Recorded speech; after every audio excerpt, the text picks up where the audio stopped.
This class is brought to you by the LA Care and Blue Shield Promise Community Resource Centers. The centers are a place to help you be active, healthy, and informed. We hope you enjoy this virtual class. Hello, my name is Sonia Guzman. Today we will be talking about fruits and vegetables. We're going to be focusing on the difference among fresh, frozen, and canned. We're also going to be making a salad using different kinds of fruits and vegetables. And then we're also going to make a salad dressing to go along with our salad. So let's go ahead and get started. And we're going to start by talking about the difference among fresh, frozen, and canned fruits and vegetables. It's important to talk about this subject as there are many misconceptions out there regarding different kinds of fruits and vegetables, and that can sometimes take away the opportunity for our families to perhaps follow a healthier lifestyle or diet. So we're going to talk about that today. Hopefully we will clear any myths that you might have and help you make better choices in regards to your diet. So let's start with fresh fruits and vegetables. So for example, here we have a tomato, here we have a lemon, fresh fruits and vegetables. Now, usually people prefer fresh fruits and vegetables as they tend to have better taste. When we go to the produce section in the supermarket, we can also see that there's a lot of variety, a lot of different kinds of fruits and vegetables to select from. And so that's another benefit because it gives us an opportunity to try different things. It also gives us an opportunity to be selective as to what we need. For example, if we need something that we're going to use today, then we can select things that are ripe. And if we need something that we're going to use later, then we can select things that still have a little bit of ways to go.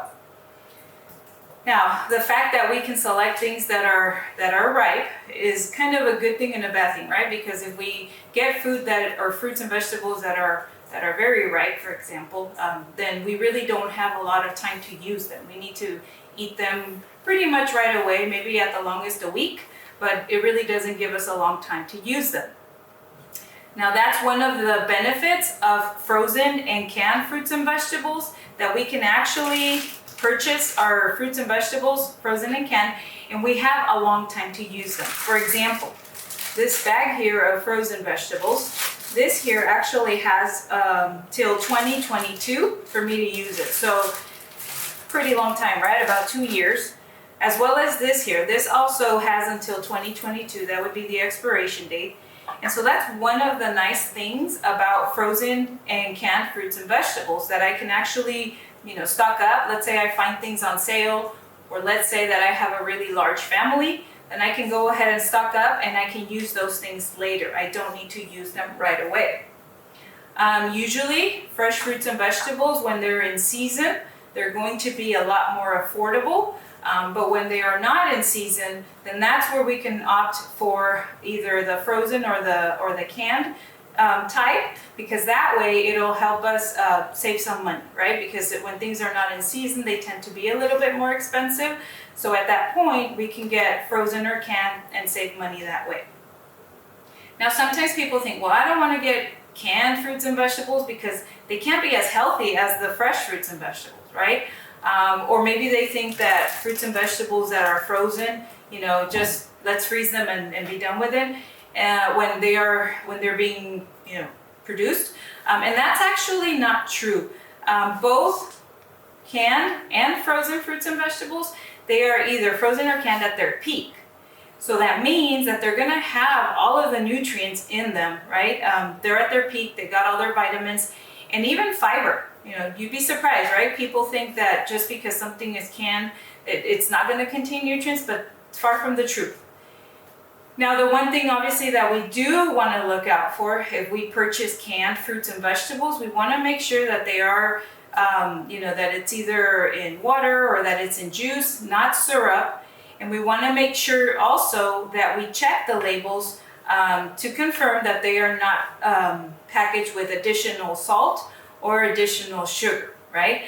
For example, somebody might have high blood pressure, they get a can of corn and don't read the label, don't realize that not only does it have water and the corn, but maybe it also has salt.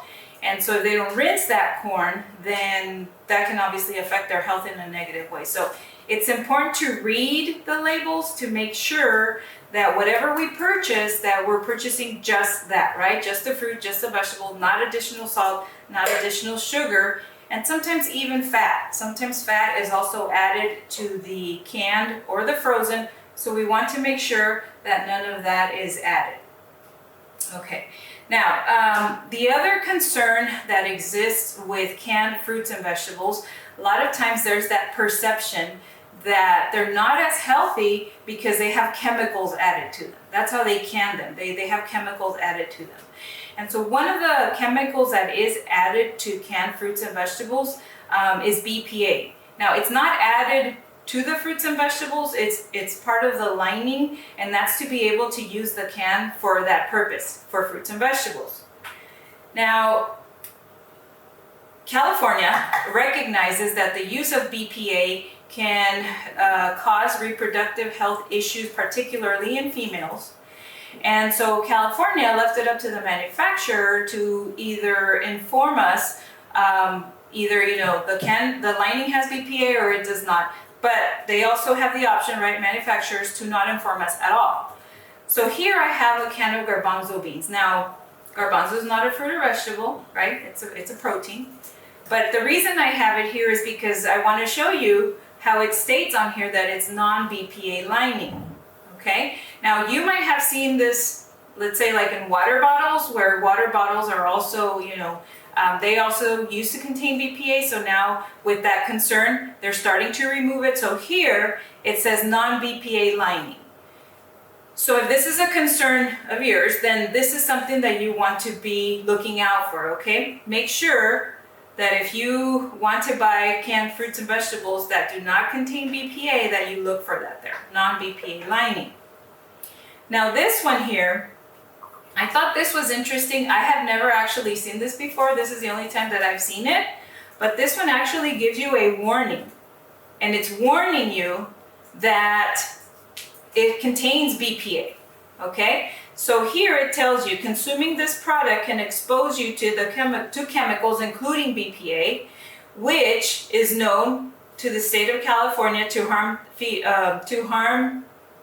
harm to the female reproductive system.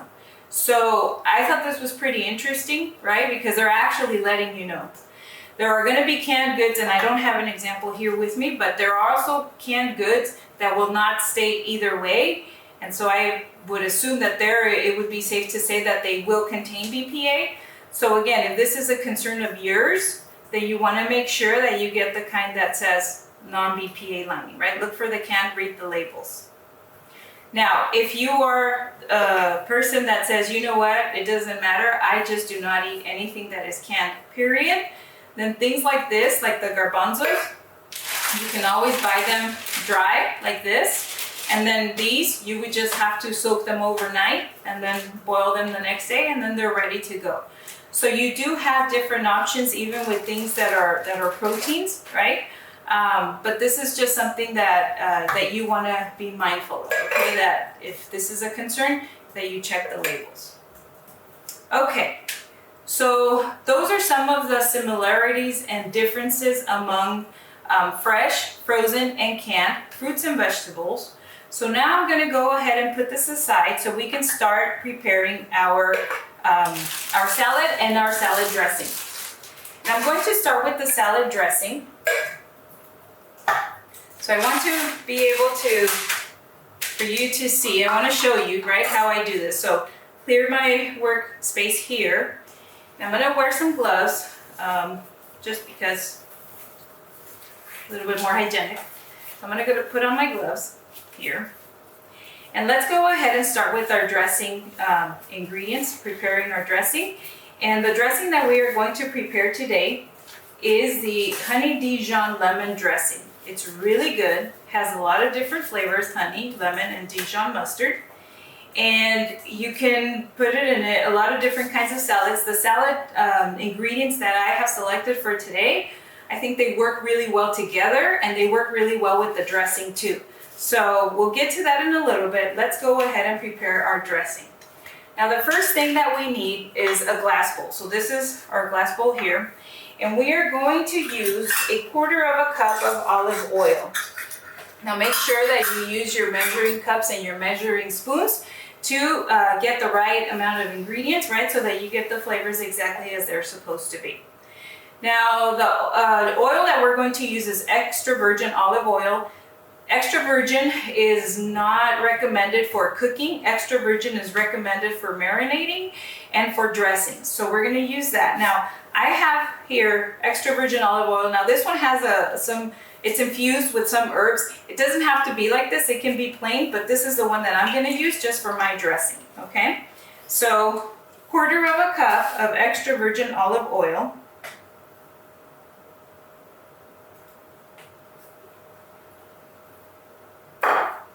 So there's my oil. Then I need 2 tablespoons of fresh lemon juice, lemon or lime. I prefer lime. It tends to be a little bit more I like that tart flavor. So I'm going to do lime. So I need my tablespoon here. Okay, and I'm just going to get 2 tablespoons.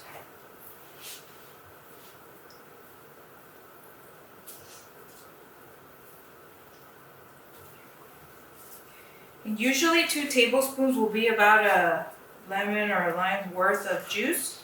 This one doesn't have too much, so I might do a little bit more. Let's see.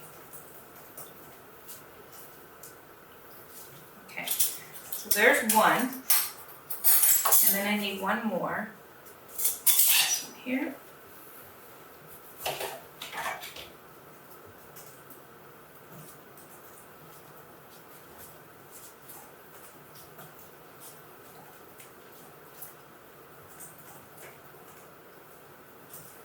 Then I'm going to need 1/2 teaspoon of raw honey. So let me first grab a bowl. I'm gonna put all my trash over here. Put this over here. Okay. So now 1/2 teaspoon of raw honey. 1/2 teaspoon.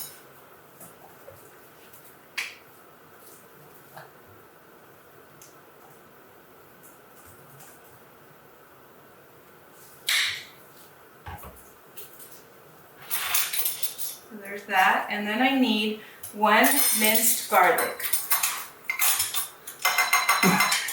Now make sure that this dressing, if you are going to be feeding it to young children, make sure that you check that it's okay for them to eat raw honey. I believe there is an age limit, so that's something that you want to be mindful of. Okay, so 1 minced garlic. I'm going to take my garlic here.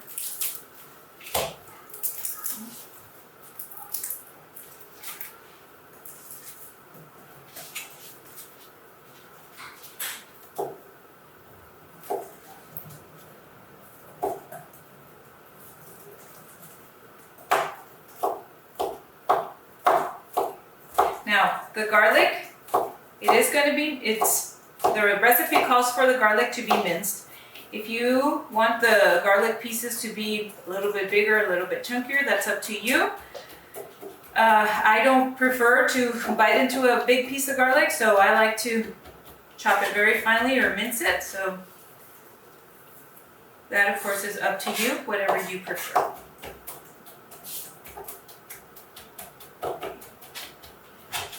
Okay, now after the garlic, I am going to add 1/4 teaspoon of dry basil.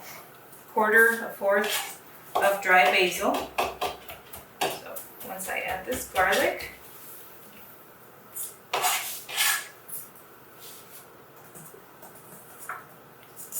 okay.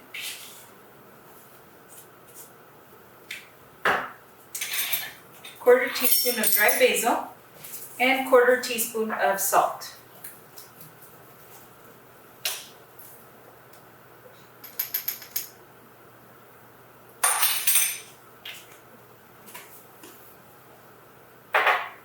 And then my last ingredient is going to be 1 teaspoon of Dijon mustard.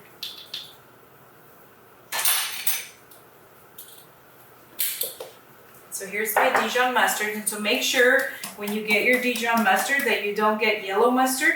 That's the one that we typically use for like hot dogs and hamburgers. This is Dijon mustard, it's different. And I need 1 teaspoon.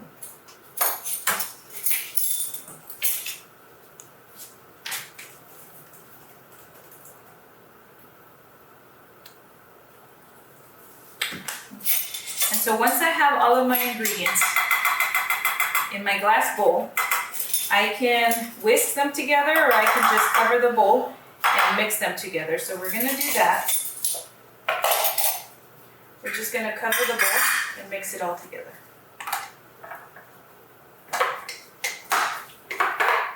There, and then we mix. And you're gonna start noticing how nice this dressing looks. The color that it gets because of the mustard, it just looks really, really nice. Okay. And so remember, it's got mustard, it has honey, it has lemon. So those are all different flavors. And again, I like to think about the flavors of the dressing to decide which ingredients I'm going to be adding to my salad, right? What vegetables I'm going to mix. So you can see how nice our dressing looks, and it's ready to go. So we're gonna put that aside. Let me just clean my board quickly so we can start now preparing our ingredients for our salad. Okay. Okay. So I'm going to start with my lettuce, and the thing about the salad too, make sure to wash your produce really well, particularly lettuce. Especially lettuce like this one, the romaine lettuce. Take all of the leaves apart and just rinse them really well. You'll notice a lot of times you get like little bugs in there and dirt.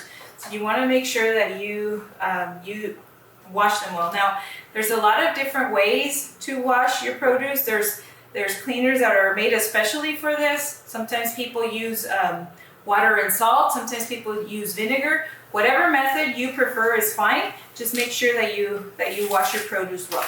Now I'm going to first slice my lettuce leaves lengthwise so that then I can cut it across. And that's to make the pieces a little bit smaller, right? Because the last thing you want is to bite into your salad and get large pieces of lettuce and you have dressing flying everywhere. So we're gonna cut them first lengthwise, and then we're gonna cut them across into smaller pieces, okay? So, got them there. And then just small bite-sized pieces. And I like using romaine lettuce, but again, this is something, if you prefer to use a different kind of lettuce, that is perfectly fine as well. Whatever lettuce you prefer. Or you could even make this with kale, or you could make it with spinach.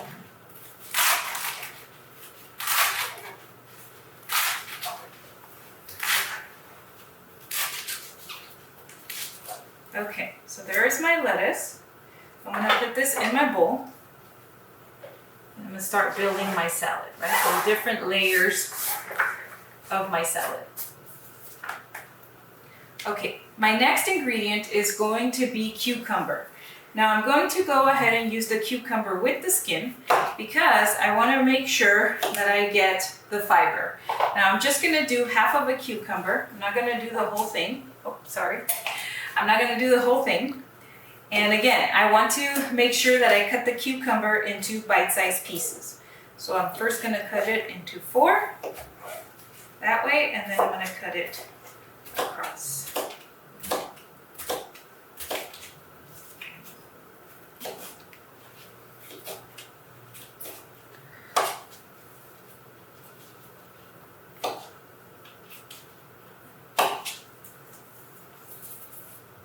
Some people also like to remove the seeds from the cucumber. They, open it, cut it in half, and remove the seeds. And that's helpful, especially if you are going to say, make the salad now but eat it later, because cucumber does tend to release a lot of liquid. And so if you remove the seeds, it will help you to keep the salad from wilting. Okay. Now I'm going to add some carrots, and I'm just going to roughly chop the carrots into small pieces. I peel this carrot prior to making the salad.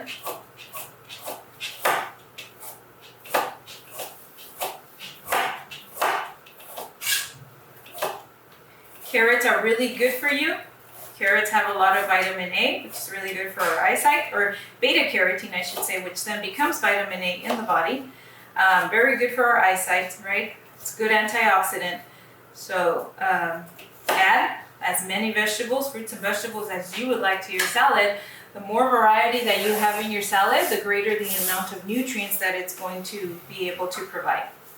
Okay, my next ingredient is tomato. Now, the tomato is also one where people sometimes tend to remove the seeds. So for example, this one, it's pretty ripe, and so if I wanted to, I could remove the seeds and the juice, and that's going to help, again, so that my salad doesn't start wilting, okay? See all that juice that's coming out? We can remove that into the bowl. And then we just cut the tomatoes, or the tomato.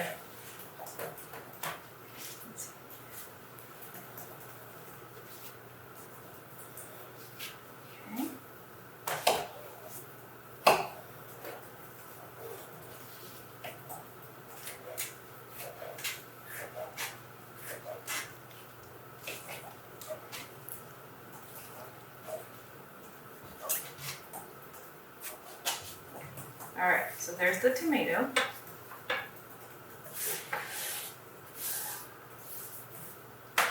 And then the next ingredient that I'm going to add is onion. And I'm going to be using a red onion. There are many different kinds of onions. The red one is usually one that most people prefer for salads because it doesn't have a very strong flavor. It's actually even a little bit sweet. And so it makes a nice addition to a salad because you get the onion flavor, but without that strong, really strong, almost spicy flavor that onion can sometimes have, right?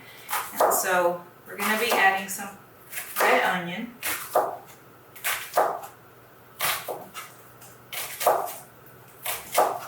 And this one we want to slice it as thinly as possible. Because again, just like the garlic, we don't want to bite into our salad and get a big chunk of onion, because then it will feel like it's very strong, a strong flavor. Cut it in half. More of a bite-sized piece. And onion too, it's not everybody's favorite vegetable, so if you want to leave this on the side, you can. And then whoever wants onion can just go ahead and grab some, but it is a nice, it's a nice ingredient to add to a salad.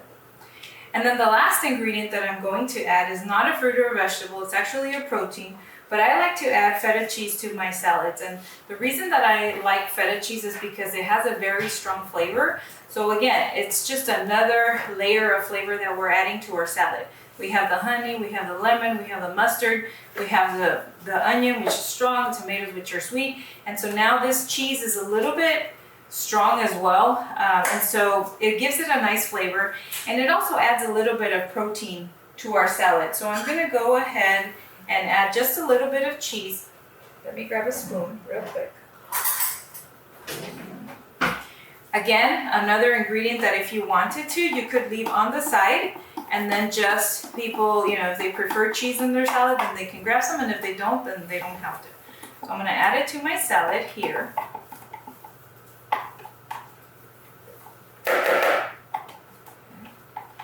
And then my salad is pretty much ready to go. Other ingredients that we could add to this salad, we could add a different kind of cheese, first of all. We can add things like olives. We can add, olives. We can even add fruit to the salad. Fruit tends to make salads pretty delicious as well. Again, different kind of lettuce. Whatever you really want to add to your salad, the more ingredients, particularly the greens that you add, different kinds of lettuces or even different kind of herbs, or even cauliflower, which is a white vegetable, the better, okay? Because you're gonna add a lot more nutrients and you're gonna add a lot of fiber.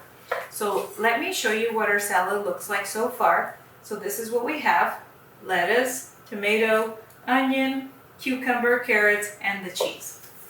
I'm gonna go ahead and mix it.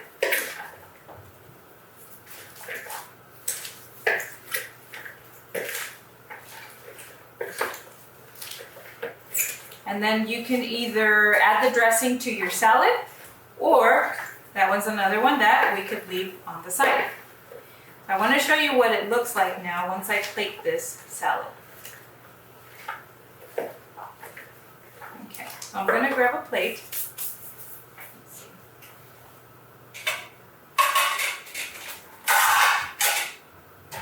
Here. So here's our salad. Try to grab from the bottom so we can get all of the different kinds of vegetables.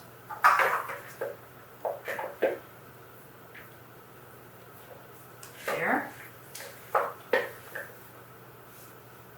There. Okay. And then we just take a little bit of our dressing and add it to our salad. So we open this up here. Spoon. I'm just going to mix it a little bit. Get all the flavors right to blend together. And you can actually prepare this dressing a day ahead if you wanted to. And that way the flavors actually have that time to marry, right? To combine and just really make a very flavorful dressing. So there's my dressing. And then I just pour some on top of my salad.